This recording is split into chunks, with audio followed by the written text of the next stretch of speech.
40 రోజుల ఉపవాస ప్రార్థనలో భాగంగా ఈరోజు దేవుడు మనతో ఏం మాట్లాడాలనుకుంటున్నాడో చూద్దాం.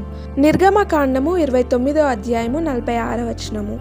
కావున నేను వారి మధ్య నివసించినట్లు ఐగుప్తు దేశంలో నుండి వారిని వెలుపలికి రప్పించిన తమ దేవుడైన యెహోవాను నేనే అని వారు తెలుసుకొందురు. నేను వారి దేవుడినైన యెహోవాను.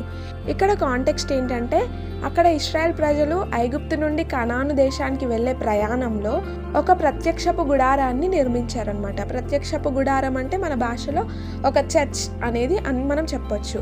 అయితే అది 3 పార్ట్స్గా, ఫస్ట్ది ఆవరణం, సెకండ్ పార్ట్ పరిశుద్ధ స్థలం, థర్డ్ పార్ట్ అతి పరిశుద్ధ స్థలం అనేసి వారు నిర్మిస్తూ వచ్చినారు. అక్కడ ఏవేవి ప్లేస్ చేయాలో, ఎలా ఉండాలో అంతా ఒక సిస్టమేటిక్లో వాళ్ళు నిర్మిస్తూ వచ్చినారు. అయితే యెహోవా వచ్చి, దేవుడైన యెహోవా వచ్చి వారి మధ్యలో నివాసం చేస్తాను అనేసి వారికి చెప్తున్నాడు. ఎలా అంటే మేఘము రూపంలో ఆయన మహిమ ఆ ప్రత్యక్షపు గుడారంను కమ్మి అక్కడ ఆయన మాట్లాడుతూ వచ్చినాడు అనమాట. వారితో పగలు మేఘస్తంభమై, రాత్రి అగ్నిస్తంభమై అలా నడుస్తూ వచ్చినారనమాట.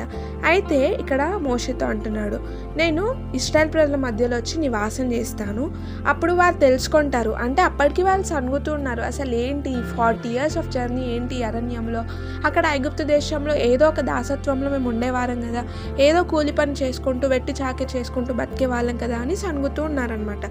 అయితే అప్పుడు మోషేతో దేవుడు అంటున్నాడు అనమాట, ఏమనంటే నేను వచ్చి వారి మధ్యలో నివాసం చేస్తాను, నేను వారితో మాట్లాడతా. ఎవరితో? ఇశ్రాయేల్ ప్రజలతో.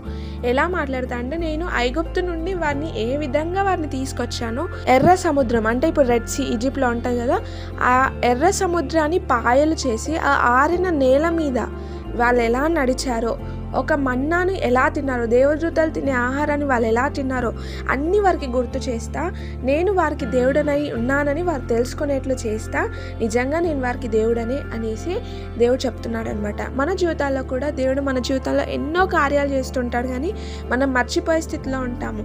అయితే ఆయన ఈ సమయాన మనకి గుర్తు చేస్తున్నాడు, నేను నీ జీవితంలో ఎన్ని కార్యాలు చేయలేదు, ఎన్ని ఇక్కట్ల నుండి, ఇబ్బందుల నుండి, లేమి నుండి, కష్టము నుండి, నువ్వు తినడానికి ఒక పూట నీ దగ్గర లేనప్పుడు కూడా నేను నిన్ను పోషించాను కదా, నువ్వు ఎన్నో ఎగ్జామ్స్ ఫెయిల్ అవుతున్నప్పుడు నేను పాస్ చేశాను కదా, ఎన్నో ఉద్యోగాలు నాకు రావే, అసలు నేను ఫిట్ కాదు అని నువ్వు అనుకున్నప్పుడు నీకు ఒక మార్గాన్ని చూపించాను కదా. అయితే నీవు మాత్రం నా దేవుడు నాకేం చేశాడు, అసలు ఆయన ఎందుకున్నాడు, అసలు నేను ఎందుకు ప్రార్థించాలి అనే స్థితిలోకి మారిపోతున్నావు. అయితే దేవుడు అంటున్నాడు, ఇవన్నీ గుర్తు చేస్తున్నాడు, నీ జీవితంలో నేను ఎన్నో ఆశ్చర్య కార్యాలు చేశాను, కానీ నువ్వు మర్చిపోతున్నావు అవి. నేను నిన్ను మర్చిపోలేదు, నువ్వు నన్ను మర్చిపోతున్నావు, నేను చేసిన మేలను మర్చిపోతున్నావు, నాతో మాట్లాడడం, నాతో ప్రార్థించడం మర్చిపోతున్నావు, వాక్యాన్ని ధ్యానించడం మర్చిపోతున్నావు. అసలు నీ జీవితం ఎటువైపు వెళ్తుందో నీ కన్ఫ్యూజ్ స్టేట్లో ఉన్నావు. అయితే ఈ క్షణాన నా యొద్దకు రా, ప్రార్థించు, వాక్యం ధ్యానించు, నేను నీకు తోడై ఉంటా, తిరిగి నేను సమకూరుస్తా అని ఆయన నీతో సెలవిస్తున్నాడు, నీకు వాగ్దానం చేస్తున్నాడు. వాగ్దానం చేసినవాడు నమ్మదగినవాడు, ఆయన మాట ఇచ్చి తప్పేవాడు కాదు. నువ్వు తప్పుతున్నావేమో, అయ్యా నేను నీతో ఉంటాను, అయ్యా నేను నీకోసం జీవిస్తానని ఏసైకి నువ్వు చెప్పి మధ్యలో ఆయన చేయి విడిచిపెడుతున్నావేమో, కానీ నీ చెయ్యి ఆయన ఎప్పుడు విడిచే స్థితిలో లేడు, నువ్వే ఆయన చేయి విడిచిపెట్టే స్థితిలో ఉంటున్నావు. ఈ క్షణాన ఆయన ఒకసారి గుర్తు చేస్తున్నాడు, నేను నీకు దేవుడనై ఉన్నాను, నువ్వు నాకు కుమారుడవు, నువ్వు నాకు కుమార్తెవు అని గుర్తు చేస్తున్నాడు. Only thing is recall all miracles that have been done in your life till now. అన్నీ కోల్పోయిన వాడిగా కాదు, కానీ నీ జీవితంలో ఎన్ని కార్యాలు చేశాడో అది ఒక్కసారి గుర్తు తెచ్చుకొని నేను స్తుతించు. అప్పుడు నీ జీవితమే మరలా మారబోతుంది. అవును, నిజము. ఈ వాక్యంను దేవుడు నా జీవితంలో నెరవేర్చునుగాక. ఆమేన్.